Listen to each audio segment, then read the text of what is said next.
ইউসুফ আলাইহিস সালাম বলেছিল না যে আমি বিশ্বস্ত, আমাকে দায়িত্ব দেন? আমি বলতে চাই আমি বিশ্বস্ত, আমাকে দায়িত্ব দেন। আমাকে 5 বছর সময় দেন, পুরো দেশের শিক্ষা সিস্টেম চেঞ্জ করে দেবো ইনশাআল্লাহ।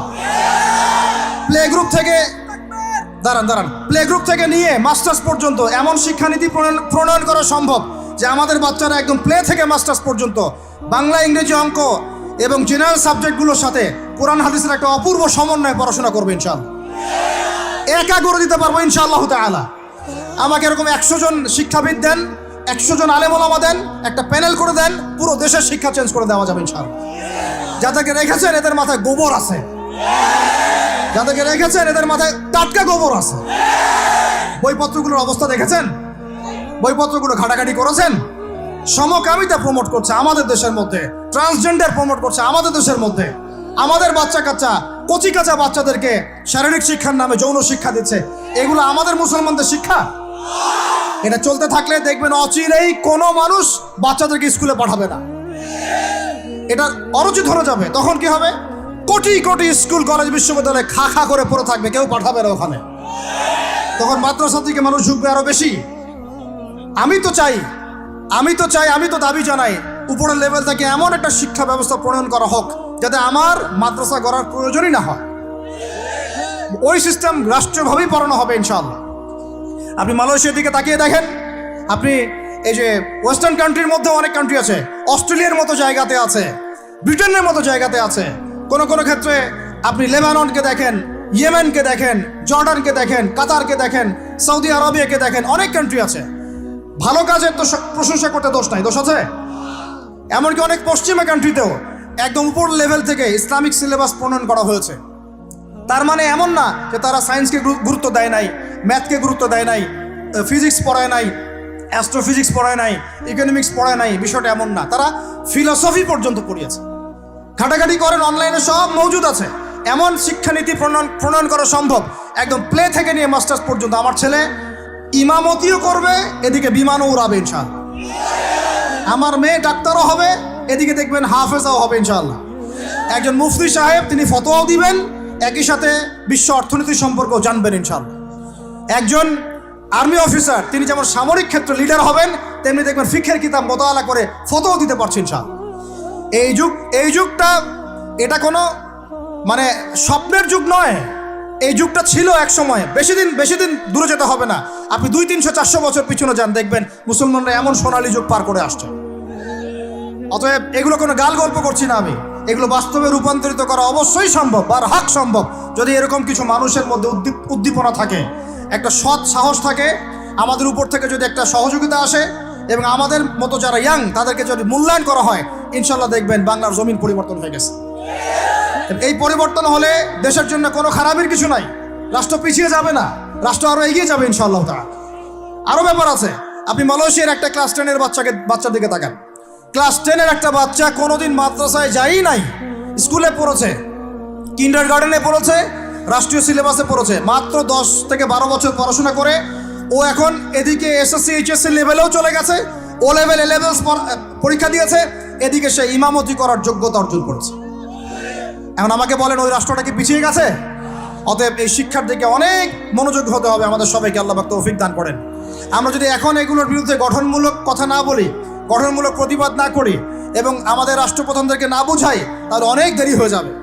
আজকে থেকে 20 বছর আগে ইহুদি খ্রিস্টানরা পরিকল্পনা করেছিল এই টিকটক প্রজন্ম গড়ে তোলার জন্য, তারা আজকে সফল হয়েছে। এখন আমরা যদি এখন চুপ করে থাকি, আগামী 20 বছর পর আপনি দেখবেন আরেকটা প্রজন্ম আসছে, এরা মানুষকে সালাম পর্যন্ত দিবে না। দেখে নিয়েন আপনি, 20 বছর লাগবে না, 5টা বছর যাক, তারপর দেখেন কি হয়। আল্লাহ, এরা কি এখন বাসায় ঢুকে বাবা মাকে সালাম দেয়?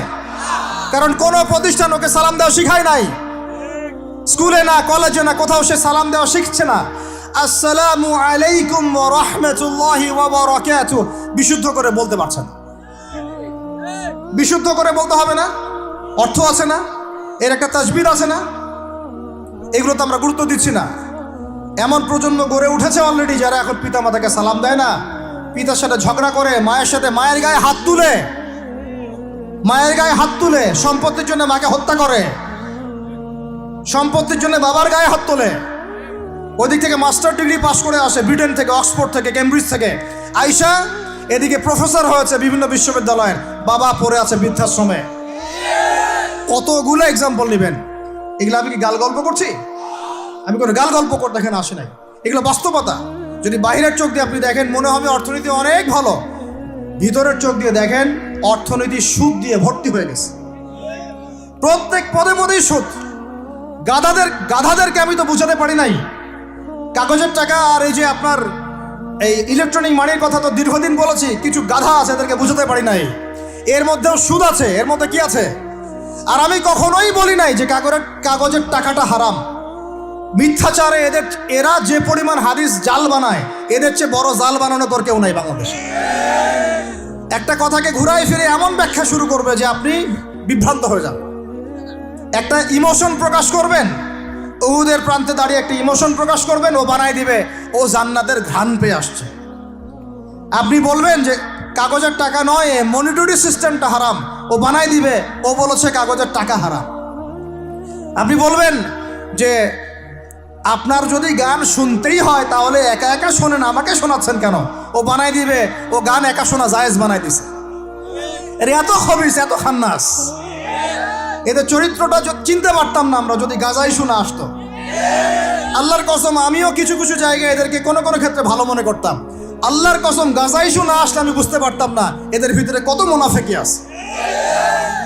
আল্লাহ পাক আমাদেরকে মুনাফেকদের থেকে হেফাজত করেন, মাজলুম ভাইদের সাথে থাকার তৌফিক দান করেন, জালেমদের পক্ষপাতিত্ব করা থেকে আল্লাহ হেফাজত করেন। নির্লজ্জদেরকে দেখেছেন? নির্লজ্জরা এখনো বলেছে আইয়ুবী রাহিমাহুল্লাহর আকীদা ঠিক ছিল না। বলি নাউযুবিল্লাহ। আর আইয়ুবী রাহিমাহুল্লাহ যে ঘোড়ায় চড়ে জিহাদ করেছেন, ওই ঘোড়ার খুরের নিচে যে পরিমাণ মাটি ছিল, তোমার মতো হাজারটা মাতখালিকে ওই জায়গায় নিয়ে গেলেও তার সমপরিমাণ হবে না কখনো ইনশাআল্লাহ। আইয়ুবী রাহিমাহুল্লাহ যে তরোয়াল দিয়ে যুদ্ধ করেছেন, ওর এক ফোঁটা রক্তের দাম তোমাকে বিক্রি করলে হবে না ইনশাআল্লাহ। তুমি তার আকীদা নিয়ে প্রশ্ন তোলো, নির্লজ্জ কোথাকার। একজন বলেছে ফিলিস্তিনিরা মায়ের খাবে না কেন? ইহুদিদের সাথে থাকতে থাকতে নাকি ওদের মতোই হয়ে গেছে। নাউযুবিল্লাহ। আল্লাহ মাফ করেন, আল্লাহ হেফাজত করেন।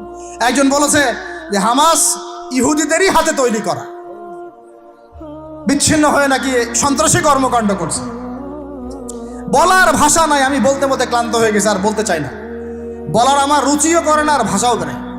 তবে এতটুকু আপনাদেরকে আমি আশ্বস্ত করতে চাই, ইনশাআল্লাহ তাআলা বাংলাদেশের হকপন্থী ওলামায়ে কেরামদের যে জামা আছে, কওমি করণের ওলামায়ে কেরামদের যে হকপন্থী ওলামায়ে কেরামদের জামা আছে, প্রত্যেক বই, প্রত্যেক মেম্বার, প্রত্যেক আলোচনায় তারা আল আকসা ইস্যুটাকে জীবিত রাখবে ইনশাআল্লাহ। এটাকে আমরা জীবিত রাখবোই ইনশাআল্লাহ। ওরা এটাকে ভুলিয়ে দিতে চাচ্ছে, এই জন্য নতুন নতুন ইস্যু তৈরি করার চেষ্টা করছে। খবরদার, আপনারা এই ইস্যুতে পা দিবেন না। আপনাদেরকে ভিতরে চোখ খুলতে হবে এবং মূল গন্তব্য চিনতে হবে। আল্লাহ রাব্বুল আলামিন আমাদের সবাইকে ভিতরে চোখ দিয়ে এই বিশ্বকে দেখার তৌফিক দান করেন। বিশ্ব অর্থনীতিকে দেখবেন, ভিতরে চোখ দিয়ে দেখবেন। ইলেকট্রনিক মানির মধ্যেও সুদ আছে, কাগজের টাকার ভিতরেও সুদ ঢুকেছে। সামনে আসবে বিটকয়েন্স, যেটা অলরেডি চলে আসছে। আরেকটা আসবে, সেটা হলো ক্যাশলেস সোসাইটি। কি বললাম বলেন? বলদ বলবে যে ভবিষ্যৎবাণী করে গেল, আহলুল বলদ ওয়াল কিরদা, আহলুল হিমার ওয়াল কিরদা। তো এরা ভবিষ্যৎবাণী করে গেল। আরে বর্তমান সম্পর্কে তুমি খবর রাখো না বলেই তো বর্তমানকে ভবিষ্যৎ মনে হয় তোমার। এটা বহু কান্ট্রিতে অলরেডি চালু হয়ে গেছে। এই যে আমাদের অনেক ভাই ব্যবসা করে, তারা চায়না যায়, কোরিয়া যায়, উত্তর কোরিয়া, দক্ষিণ কোরিয়া যায়। ওরা দেখে আসতেছে চায়না চালু করে ফেলছে অলরেডি। ক্যাশলেস সোসাইটি মানে হচ্ছে আপনি আপনার মুদ্রাকে সংরক্ষণ করতে পারবেন না। আপনি দেখলেন খিদির আলাইহিস সালাম দেয়াল নির্মাণ করলেন, দেয়ালের নিচে কি ছিল? খাজানা ছিল। তাহলে দেয়ালের নিচে খাজানা তিনি সংরক্ষণ করলেন কেন? এতিম বালকরা যেন বড় হয়ে সেটা নিতে পারে। তাহলে আপনি চিন্তা করেন, ওই মুদ্রাটা কি ছিল? ইলেকট্রনিক মানি ছিল, যেটা তিনি সংরক্ষণ করলেন। ওই মুদ্রাটা কি কাগজের মুদ্রা ছিল, যেটা তিনি সংরক্ষণ করলেন? ওই মুদ্রাটা কি বিটকয়েন ছিল, যেটা তিনি সংরক্ষণ করলেন? তিনি সংরক্ষণ করেছেন হয় গোল্ড কয়েন অথবা রূপার মুদ্রা। কারণ এটার মূল্য কমে যাবে না। এরা 20 বছর পর বড় হলেও বাবারই সম্পত্তি ফেরত পাবে। এইটা হলো ইসলামিক কারেন্সি, যেটা বিশ্ব থেকে উঠিয়ে দিয়েছে এই IMF, ওয়ার্ল্ড ব্যাংক আর ইউনাইটেড স্টেট এবং এদের যে চালাপালাগুলো সব। আমরা এই ব্যাস ওই সুর মিলাচ্ছি।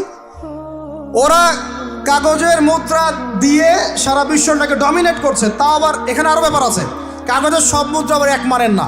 একগুলো হচ্ছে হার্ড কারেন্সি, মানে শক্তিশালী কারেন্সি, একগুলো সফট কারেন্সি, মানে নরম কারেন্সি।